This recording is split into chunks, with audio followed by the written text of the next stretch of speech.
ಚಾಲನೆ ಕೊಡ್ತಾ ಇದ್ದೀರಾ, ಯಾವಾಗ ಶುರು? ಮೊದಲನೇದಾಗಿ ಶಿವರಾತ್ರಿ ಹಬ್ಬದ ಶುಭಾಶಯಗಳು ಕರ್ನಾಟಕದ ಎಲ್ಲ ಜನತೆಗೂ. ಸೊ ಕಲಿ ಇವತ್ತಿಂದ ಕಂಪೋಸಿಂಗ್ ಸ್ಟಾರ್ಟ್ ಆಗಿದೆ.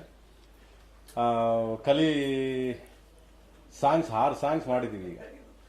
ಅಂದರೆ ಇದು ಸ್ಕ್ರಿಪ್ಟ್ ಫಿನಿಶ್, ಸ್ಕ್ರಿಪ್ಟ್ ಎಲ್ಲ ಮುಗಿದು ಎಲ್ಲ ರೆಡಿ ಆಗಿದೆ. 6 ಸಾಂಗ್ ಅದ್ರಲ್ಲಿ ಇಟ್ಟಿದ್ದೀವಿ. ಅದ್ರಲ್ಲಿ ಮೊದಲನೇದಾಗಿ ಏನಪ್ಪಾ ಅಂತಂದ್ರೆ, ಈ ಸಿನಿಮಾ ಬಂದ್ಬಿಟ್ಟು ರೆಗ್ಯುಲರ್ ಪ್ಯಾಟರ್ನ್ ಸಿನಿಮಾ ಅಲ್ಲ. ರೆಗ್ಯುಲರ್ ಅಂತಂದ್ರೆ ರೆಗ್ಯುಲರ್ ಅಂದ್ರೆ ಏನ್ ಮಾಡ್ತಿದೀವಿ ನಾವು ಈಗ ಇಂಡಸ್ಟ್ರಿ ಸಿನಿಮಾಗಳು ಆ ಥರ ಅಲ್ಲ, ಒಂದು ಬೇರೆ ಥರದೊಂದು ಕಂಟೆಂಟ್ ಸಿನಿಮಾ. ಸೊ ಆ ಕಂಟೆಂಟ್ ಸಿನಿಮಾ ಅಂದಾಗ ನನಗೆ ಆ ಸಾಂಗ್ ಮಾಡೋ ಐಡಿಯಾ ಬಂದಿದ್ದೆ ಹಂಸಲೇಖ ಸರ್ ನನಗೆ. ಏನಕ್ಕೆ ಅಂದ್ರೆ ಆ ಚರಿತ್ರೆ ಹೇಳ್ಬೇಕು, ಮತ್ತೆ ಆ ಇರೋ ಚರಿತ್ರೆ ಅಂದ್ರೆ ಇದು ಯುದ್ಧ ಕಥೆ ಅಂತ. ಸೊ ಯುದ್ಧ ಕಥೆ ಆಮೇಲೆ ಯುದ್ಧ ಕಥೆ ಅಂತ ಪ್ಲೇ ಆಗುತ್ತೆ. ಸೊ ಯುದ್ಧ ಕಥೆ ಹೇಳಕ್ಕೆ ನನಗೆ ಹಂಸಲೇಖ ಸರ್ ಬೇಕಾಯ್ತು. ಯಾಕಂದ್ರೆ ಅವರು ಅಷ್ಟು ಚರಿತ್ರೆ ಬರೆದಿದ್ದಾರೆ ಕೂಡ, ಆಮೇಲೆ ಅಷ್ಟು ಚರಿತ್ರೆ ನೋಡಿದಾರೆ ಕೂಡ, ಅಷ್ಟು ಚರಿತ್ರೆ ಓದಿದ್ದಾರೆ. ಅವರು ತುಂಬಾ ಓದಿದ್ದಾರೆ, ಜಗತ್ತನ್ನ ಅಷ್ಟು ಚರಿತ್ರೆಗಳನ್ನ ಓದಿದ್ದಾರೆ. ಆಮೇಲೆ ಆ ಸಾಹಿತ್ಯ ಬ್ರಹ್ಮ, ಅವ್ರನ್ನ ಬಿಟ್ರೆ ಈ ಸಾಹಿತ್ಯ ಬರೆಯೋಕ್ಕಾಗಲ್ಲ, ಮತ್ತೆ ಆ ಸಾಂಗ್ನ ಮಾಡೋಕ್ಕಾಗಲ್ಲ ಅಂತ ನಾನು ಹಂಸಲೇಖ ಸರ್ ಹತ್ರ ಬಂದು ಕೇಳಿದಾಗ ಅವ್ರು ತುಂಬಾ ಖುಷಿಯಿಂದ ಇದಕ್ಕೆ ನನ್ನೊಂದು ಕಲಿ, ನನ್ನೊಂದು ಇದಕ್ಕೆ ಸೊ ಮಾಡ್ಕೊಡ್ತೀನಿ ಅಂದ್ಬಿಟ್ಟು ಮಾಡ್ತಿದ್ದಾರೆ. ಸೊ ಅವ್ರು ಅಷ್ಟು ಹೇಳಿದ್ದಾರೆ. ಇದು ಯುದ್ಧ ಕತೆ, ಒಂದು ಸ್ಟೋರಿ ಕಲಿ ಬಂದ್ಬಿಟ್ಟು ಯುದ್ಧ ಕತೆ.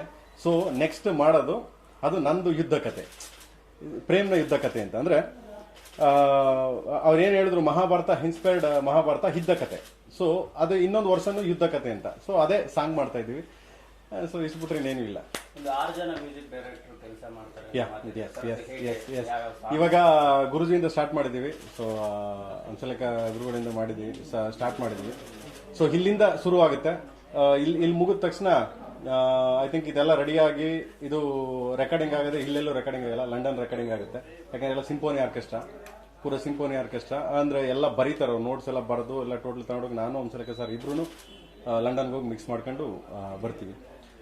ಸೊ ಒಂದು ಸಾಂಗ್ ಆದ್ಮೇಲೆ ಒಂದು ಸಾಂಗ್ ಆದ್ಮೇಲೆ ಒಂದು ಸಾಂಗ್ ಕಂಪೋಸಿಂಗ್ ಸ್ಟಾರ್ಟ್ ಮಾಡಿದೀನಿ. ಇದು ಮುಗಿದ್ಮೇಲೆ ಇನ್ನೊಂದು ಯಾರು ಅಂತ ನಾನು ಅನ್ಸೊಂಡು ಮಾಡ್ತೀನಿ ಖಂಡಿತವಾಗ್ಲು. ಬಟ್ 6 ಜನ ಈ ಇದಕ್ಕೆ ಚಿತ್ರಕ್ಕೆ ಇದು ಮಾಡ್ತಾರೆ. ಮೇಜರ್ ತುಂಬಾ ಇದನ್ನ ಕಥೆನ ಸೊ ಹಂಸಲೇಖ ಸರ್ ಹೇಳ್ತಾರೆ. ಯಾಕಂದ್ರೆ ಅವ್ರಿಗೆ ಗೊತ್ತಿರೋದ್ರಿಂದ, ಅದಕ್ಕೆ ಅವ್ರ ಎಲ್ಲಾ ವಿಷಯಗಳು ತಿಳ್ಕೊಂಡಿರೋದ್ರಿಂದ, ಎಲ್ಲ ಗೊತ್ತಿರೋದ್ರಿಂದ ನಾನು ಅವ್ರೊಟ್ಟಿಗೆ ಜಾಸ್ತಿ ಚರ್ಚೆ ಮಾಡಂಗಿಲ್ಲ. ನನಗೆ ಅವ್ರು ಹೇಳಿದ ತಕ್ಷಣ ನನಗೆ ರೀಚ್ ಆಗುತ್ತೆ. ಸೊ ಅದಕ್ಕೆ ಅವ್ರು ಸ್ಟಾರ್ಟ್ ಮಾಡ್ತಾರೆ. ಇಡೀ ಕಥೆನ ಅವ್ರು ಹೇಳ್ತಾರೆ. ಸೊ ಕಲಿ ಕಥೆನ ಸ್ಟಾರ್ಟಿಂಗ್ ಸಾಂಗ್ ಅವ್ರು ಹೇಳ್ತಾರೆ. ಹಿಸ್ಟಾರಿಕಲ್ ಬೇಸಿಸ್ ಸಿನಿಮಾ ಆಗಿರೋದ್ರಿಂದ ಇಲ್ಲಿ ರೀ ರೆಕಾರ್ಡಿಂಗ್ ಜಾಸ್ತಿ ಪ್ರಾಧಾನ್ಯತೆ ಕೊಡಲಾಗುತ್ತೆ, ಬ್ಯಾಕ್ಗ್ರೌಂಡ್ ಮ್ಯೂಸಿಕ್ ಜಾಸ್ತಿ ಟೂ ಮಚ್. ಆಮೇಲೆ ರೀ ರೆಕಾರ್ಡಿಂಗ್ ಎಲ್ಲ ಇಲ್ಲೂ ಮಾಡಲ್ಲ, ಈ ಪಿಕ್ಚರ್ ಇಲ್ಲೂ ಮಾಡಲ್ಲ. ಯಾಕಂದ್ರೆ 7.1 ಈಗ 5.1 ಇದು 7.1 ಮತ್ತೆ ತಿರ್ಗಾ ತುಂಬಾ ದೊಡ್ಡ ಕ್ಯಾನ್ವಸ್ ಅಲ್ಲಿ ಮಾಡ್ತಾ ಇರೋದ್ರಿಂದ ಸೊ ಮ್ಯೂಸಿಕ್ ಪ್ರಾಮುಖ್ಯತೆ ಇದೆ. ಆಮೇಲೆ ತುಂಬಾ ಮ್ಯೂಸಿಕ್ ಎಕ್ಸ್ಪೆಕ್ಟೇಷನ್ ಇದ್ದೇ ಇದೆ ಇದು ಅಂತ. ಇಲ್ಲಿ ರೆಕಾರ್ಡಿಂಗ್ ಎಲ್ಲೂ ಮಾಡಲ್ಲ ನಾವು. ಮ್ಯೂಸಿಕ್ ಸಾಂಗ್ಸ್ ಆಗಲಿ ಅಂಡ್ ಬ್ಯಾಕ್ ಗ್ರೌಂಡ್ ಸ್ಕೋರ್ ಆಗಲಿ ಎಲ್ಲ ತಗೊಂಡು ಹೊರಗಡೆ ಮಾಡ್ತೀವಿ. ಸೊ ಔಟ್ ಸೈಡ್ ರೆಕಾರ್ಡ್ ಮಾಡ್ಕೊಳ್ತೀವಿ ಟೋಟಲ್. ಅನುಷ್ಕಾ ಶರ್ಮಾ ನಯನತಾರ ಬರ್ತಾರೆ ಅನ್ನೋ ಮಾತು ಕೇಳಿ ಬರ್ತಾ ಇದೆ, ಏನು? ಇಲ್ಲಪ್ಪ, ನನಗೂ ಗೊತ್ತಿಲ್ಲ. ಒಂದು ಏನಪ್ಪಾ ಅಂತಂದ್ರೆ ಹೇಳಕ್ ಇಷ್ಟಪಡ್ತೀನಿ, ಈ ಸಿನಿಮಾ ಬಂದ್ಬಿಟ್ಟು ನಾವು ಅನೌನ್ಸ್ಮೆಂಟ್ ಮಾಡ್ದಂಗೆ, ನಾವು ಹೇಳ್ದಂಗೆ ಇದಿಲ್ಲ ಪ್ಲಾನಿಂಗ್ಸ್. ಏನಂದ್ರೆ ಯಾರ್ಯಾರೋ ಸುಮ್ಮನೆ ಏನೇನೋ ಟ್ವೀಟ್ ಮಾಡ್ತಾರೆ, ಯಾರೋ ಏನೇನೋ ಮಾತಾಡ್ತಾರೆ, ಎಲ್ಲೆಲ್ಲೋ ಬರ್ತದೆ. ಸೊ ದಯವಿಟ್ಟು ಅದನ್ನೆಲ್ಲ ಬಿಲೀವ್ ಮಾಡಕ್ ಹೋಗ್ಬಿಡಿ. ಯಾಕಂದ್ರೆ ಸಿನಿಮಾ ಇದು ಬಂದು ನಮಗೆ ಈ ಮಂತ್ ಎಂಡ್ ಅಲ್ಲಿ ಸ್ಕ್ರಿಪ್ಟ್ ಫೈನಲ್ ಆಗಿ ಹೊರಗಡೆ ಬರುತ್ತೆ. ಸ್ಕ್ರಿಪ್ಟ್ ಅಂದ್ರೆ ಗ್ರಾಫಿಕ್ ಅಂತ ಒಂದು ಸ್ಕ್ರಿಪ್ಟ್ ಬರುತ್ತೆ ನಮ್ಗೆ, ಕಾರ್ಟೂನ್ ಸ್ಕ್ರಿಪ್ಟ್. ಎಂಟೈರ್ ಸಿನಿಮಾ 2.25 ಗಂಟೆ 3 ಅವರ್ ಏನ್ ಸಿನಿಮಾ ಬರುತ್ತೆ ಅದನ್ನ ನಾವು ಇಲ್ಲೇ ನೋಡ್ತೀವಿ ಕುತ್ಕೊಂಡು. ಸೊ ಅದ್ರ ಪ್ರಕಾರ ನಾವು ಸರ್ಟಿಕಲ್ ಪ್ಲಾನ್ ಮಾಡಬೇಕು. ಸೊ ಈಗಾಗಲೇ ಮುಕ್ಕಾಲ್ ಭಾಗ ಡಿಸೈನ್ಸ್ಗಳಾಗಿದೆ. ಸೊ ಗ್ರಾಫಿಕ್ಸ್ ನಡೀತಾ ಇದೆ. ಈ ಮಂತ್ ಎಂಡಲ್ಲಿ ಬರುತ್ತೆ. ಈ ಮಂತ್ ಎಂಡಲ್ಲಿ ಬಂದ ಮೇಲೇನೆ ನಾನು ಆರ್ಟಿಸ್ಟ್ಗಳನ್ನ ಯಾರು ಏನು ಅಂತ, ಯಾಕಂದ್ರೆ ಬಿಫೋರ್ ನಾನು ಆರ್ಟಿಸ್ಟ್ಗಳನ್ನ ಅನೌನ್ಸ್ಮೆಂಟ್ ಹೇಳಿದ್ರೆ ಅವ್ರಿಗೆ ನಾವು ಡೇಟ್ ಕೊಡೋಕ್ಕಾಗಲ್ಲ. ಯಾಕಂದ್ರೆ ತುಂಬಾ ದಿನಗಳು ಬೇಕು ಈ ಸಿನಿಮಾಗೆ ಡೇಟು. ಆಮೇಲೆ ನಾವು ಸಡನ್ ಫಿಕ್ಸ್ ಮಾಡ್ಬಿಟ್ಟು ನೀವು ಬನ್ನಿ ಅಂತಂದ್ರೆ ನಮ್ದು 1 ತಿಂಗಳು ಮುಂದೆ ಹೋಗ್ಬಿಡುತ್ತೆ. ಯಾಕಂದ್ರೆ ಇದು ಎಲ್ಲದಕ್ಕಿಂತ ಹೆಚ್ಚಾಗಿ ಆರ್ಟಿಸ್ಟ್ಗಳು ಹಿಟ್ಕೊಂಡು ಸಿನಿಮಾ ಮಾಡೋಕ್ಕಿಂತಾಗಿ ಇದು ಟೆಕ್ನಿಷಿಯನ್ ಸಿನಿಮಾ. ಅಂದ್ರೆ ಹೋಲ್ ಟೆಕ್ನಿಕಲ್ ಟೀಮ್ ಸಿನಿಮಾ ಇದು. ಅಂದ್ರೆ ಟೆಕ್ನಿಕಲ್ ಡಿಪಾರ್ಟ್ಮೆಂಟ್ ಎಷ್ಟು ನೀಟಾಗಿ ಬಿಫೋರ್ ಶೂಟಿಂಗ್ ನಾವು ಎಲ್ಲ ಪ್ರಿಪೇರ್ ಆಗಿರ್ತೀವಿ. Shooting is easy.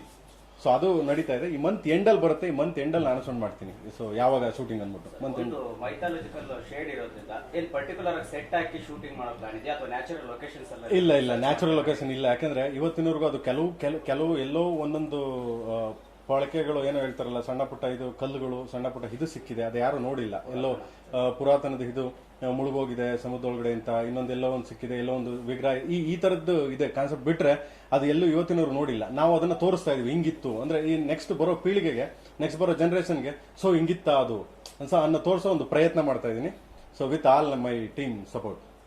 ಇದು ಬಹುಭಾಷಾ ಚಿತ್ರ ಆಗಿರೋದ್ರಿಂದ ಬೇರೆ ಟೆಕ್ನಿಷಿಯನ್ಸ್ ಇರ್ತಾರೆ. ಆಲ್ಮೋಸ್ಟ್ ಆಲ್ ದೇಶದ ಎಲ್ಲಾ ತರ ಟೆಕ್ನಿಷಿಯನ್ಸ್ ಈ ಸಿನಿಮಾ ಕೆಲಸ ಮಾಡ್ತಾರೆ. ಏನಕ್ಕೆ ಅಂದ್ರೆ ಗ್ರಾಫಿಕ್ ಅನ್ನೋದು ಬಂದ್ಬಿಟ್ಟು ನಾವು ಸುಮಾರು 9-10 ಕಂಟ್ರಿಗೆ ಹೋಗುತ್ತಿದ್ವಿ ಗ್ರಾಫಿಕ್ ಕೆಲಸ ಮಾಡೋದು. ಈಗ ಆಲ್ರೆಡಿ 2 ಅಂದ್ರೆ ಬಾಂಬೆ, ಚೆನ್ನೈ ಮತ್ತೆ ತಿರ್ಗಿ ಆಸ್ಟ್ರೇಲಿಯಾ ಎಲ್ಲಾ ಕಡೆ ನಡೀತಾ ಇದೆ. ಸೊ ಎಲ್ಲಾ ನಡೆದು ಫೈನಲ್ ಬಂದು ತಿರ್ಗಿ ಅದನ್ನ ನಾವು ಶೂಟ್ ಮಾಡಿ ಆಮೇಲೆ ಡಿವೈಡ್ ಮಾಡ್ತೀವಿ. ಅದನ್ನ ಡಿವೈಡ್ ಮಾಡಿ ಅಂದ್ರೆ ಅದಕ್ಕೆ ಸ್ಪೆಷಲೈಸ್ಗಳು ಇರ್ತಾರೆ. ಅಂದ್ರೆ ಒಬ್ಬೊಬ್ಬ ಈ ನೀರ್ ಕ್ರಿಯೇಟ್ ಮಾಡಕ್ಕೆ ಒಬ್ರು ಇರ್ತಾರೆ. ಒಂದು ದೇಶದ ಒಂದು ಕಂಟ್ರಿ ಜನ ಇರ್ತಾರೆ ನೀರ್ ಕ್ರಿಯೇಟ್ ಮಾಡೋ ಅಂದ್ರೆ ಅವ್ರ ಸ್ಪೆಷಲಿಸ್ಟ್ಗಳು ಅದರಲ್ಲಿ. ಇನ್ನೊಬ್ಬ ಏನಾಗ್ತದೆ ಪ್ರಾಣಿ ಕ್ರಿಯೇಟ್ ಮಾಡಕ್ಕೆ ಒಂದು ಕಂಟ್ರಿ ಇದಿರ್ತದೆ. ಅಂದ್ರೆ ಆತರ ಒಂದೊಂದು ಕಂಟ್ರಿಗೆ ನಾವು ಅದನ್ನ ಶೂಟ್ ಮಾಡಿ ರೆಡಿ ಮಾಡಿ ಅದನ್ನ ನಾವು ಕೊಟ್ಬಿಡ್ತೀವಿ. ಸೊ ದೆನ್ ನಡೀತಾ ಇರ್ತದೆ. ಅಂದ್ರೆ ಇಸ್ ಇಸ್ ಎ ಬಿಗ್ ಅಂದ್ರೆ ನಾನು ಹೇಳೋದು ಏನಪ್ಪ ಅಂದ್ರೆ ಇದು ಒಂದು ಸಿನಿಮಾ ಮಾಡೋದು 10 ಸಿನಿಮಾ ಮಾಡೋದು, 10 ಸಿನಿಮಾ ಮಾಡೋದು ಇದೊಂದು ಸಿನಿಮಾ ಮಾಡೋದು. ಅಂದ್ರೆ ಅಷ್ಟು ವರ್ಕ್ ಬಿಫೋರ್ ಸ್ಕ್ರೀನ್ ಹೋಗಿ ಬಂದ್ರೆ ನಾವು ಶೂಟ್ ಮಾಡಕ್ ಮುಂಚೆನೆ ಅಷ್ಟು ವರ್ಕ್ ಇದೆ ಈ ಸಿನಿಮಾ. ನೋಡೋಣ ಫಸ್ಟ್ ಸಿನಿಮಾ ಸ್ಕ್ರೀನ್ ಮೇಲೆ ಬಂದ್ಮೇಲೆ ವಾರಿಯರ್ ರೂಲರ್ ಎಲ್ಲ ಗೊತ್ತಾಗುತ್ತೆ. ಸೊ ತತ್ತೀನಿ. ಸೊ ಗೋಯಿಂಗ್ ಆನ್ ನಡೀತಾ ಇದೆ. ಈಗ ಒಂದು ಸ್ಟೆಪ್ ನಡೀತಾ ಇದೆ. ನಿಮ್ಗೆ ಗೊತ್ತಿಲ್ಲ ಇನ್ನೇನ್ ನಾನ್ ತಾನೇ ಕದ್ದು ಮುಚ್ಚಿ ಮಾಡಕ್ಕಾಗದ? ಕದ್ದು ಮುಚ್ಚಿ ಮಾಡಕ್ ಬಿಟ್ಟಿರ ನೀವು ನಮ್ನ? ಎಲ್ಲ ಒಂದ್ ಕಡೆ ಲೀಕ್ ಆಯ್ತದೆ ಹಂಗಿರ್ಲಿ. Thank you so much.